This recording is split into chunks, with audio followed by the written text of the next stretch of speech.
Nous sommes ici. Nous atteindrons la station équinoxe, début du printemps, la semaine prochaine.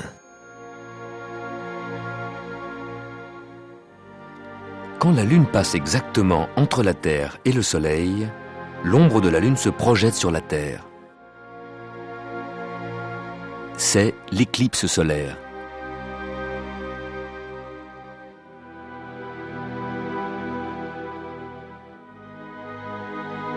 Si la Lune couvre si bien le Soleil, c'est que le Soleil et la Lune nous apparaissent de la même taille.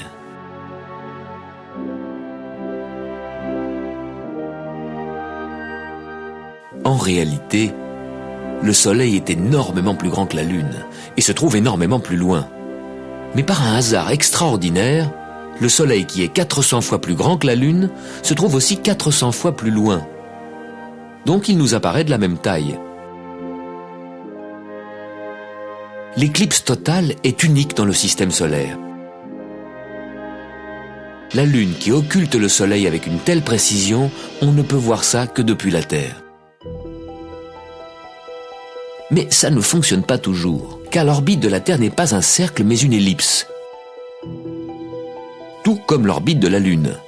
Il peut donc arriver que le jour de l'éclipse, nous soyons plutôt près du Soleil et qu'en même temps la Lune se trouve plutôt éloignée de nous. Du coup, la Lune n'arrive plus à couvrir complètement le Soleil et au lieu d'une éclipse totale, nous avons une éclipse en forme d'anneau. Si les Martiens existaient et s'intéressaient aux éclipses, ils seraient frustrés. Ils ont 2 lunes, mais elles sont trop petites pour occulter le Soleil. Pas d'éclipse pour les Martiens.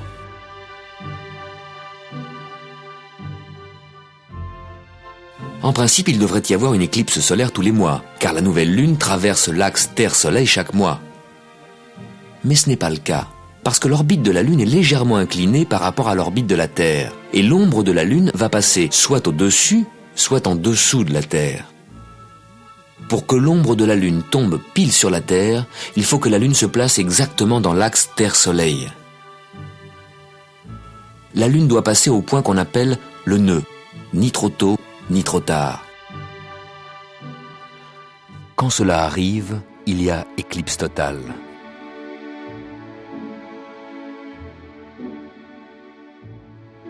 Six mois plus tard, après 6 nouvelles lunes, une fois de plus, la Lune pourra se placer dans l'axe Terre-Soleil.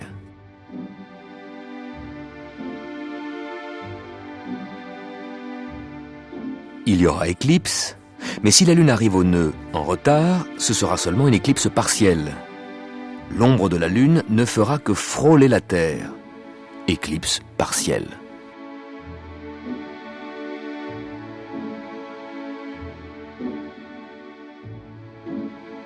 Une belle éclipse totale traverse l'Europe le 11 août 1999, un mercredi à l'heure du déjeuner.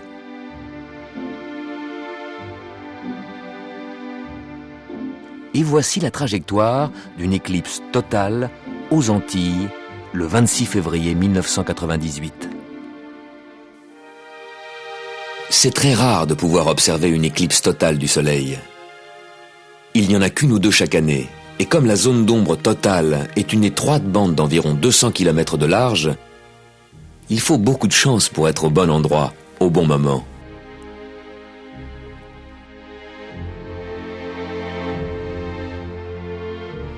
Deux semaines avant ou après cet alignement, il y a une éclipse lunaire, car la Terre projette une énorme colonne d'ombre dans l'espace, une ombre bien plus large que la Lune.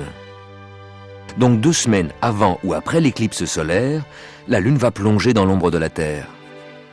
Tous ceux qui sont sur la moitié nuit de la Terre pourront voir l'éclipse de la Lune. Vous verrez l'ombre de la Terre, notre ombre, se dessiner sur la pleine Lune et l'obscurcir.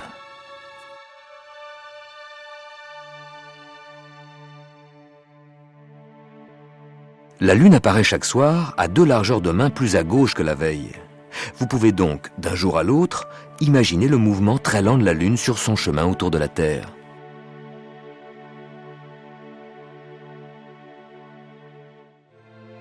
À de très rares occasions, on peut voir le mouvement de la Lune en direct, quand la Lune apparaît près d'une étoile, par exemple près d'Aldébaran.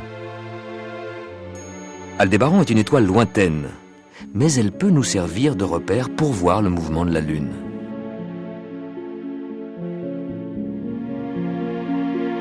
Le croissant de Lune semble s'approcher de plus en plus de cette étoile.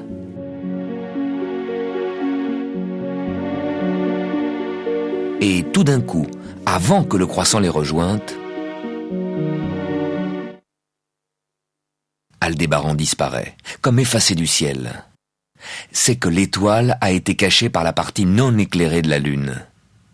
Au bout d'1h20, Aldébaran réapparaît. Si l'on regarde avec des jumelles, c'est comme si un petit ballon lumineux s'envolait lentement de la Lune.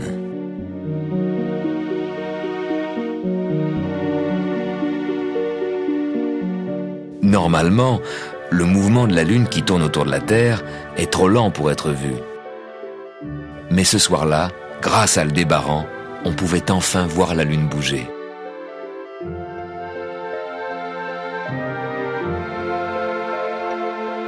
L'orbite de la Lune est légèrement inclinée, alors que les planètes circulent autour du Soleil à peu près dans le même plan que la Terre. Sauf Pluton. Son orbite est inclinée de 17 degrés.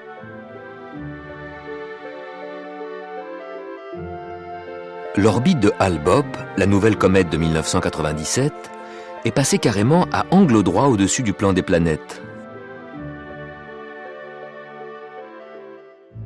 On la voyait donc, à son passage près de la Terre, un peu au-dessus de l'endroit où le Soleil s'est couché.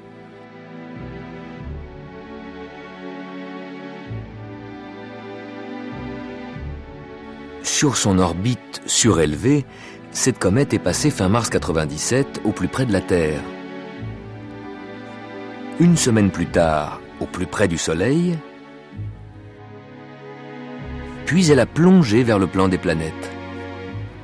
Mais pendant ce temps, la Terre a avancé sur son orbite et le Soleil s'est glissé entre nous et la comète. On ne la voyait plus.